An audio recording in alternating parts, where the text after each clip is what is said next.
How to enable caller ID and spam protection on Samsung Galaxy S25 Ultra. Open the app drawer on your device. Tap the phone app.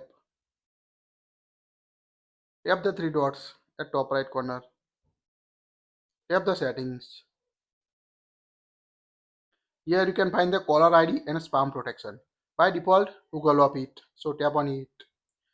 You, you can use this setting caller ID and spam protection to identify the spam and scam caller as well as the other caller who aren't in your contacts.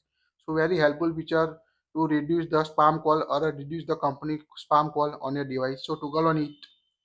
Now tap on I agree. Now at the bottom you can find the block spam and scam call. Again toggle on it. Here you can select block all spam and scam calls or only block high risk scam calls. So we select block all spam and scam call. That will helpful to fix the third party company or any spam related phone calls on your Samsung Galaxy S25 series or any other Samsung device. So quite easy to turn on caller ID and spam protection. If you don't want to use, just toggle up it to turn off the caller ID and spam protection on your Samsung S25 series. That's it. If you like it, share it.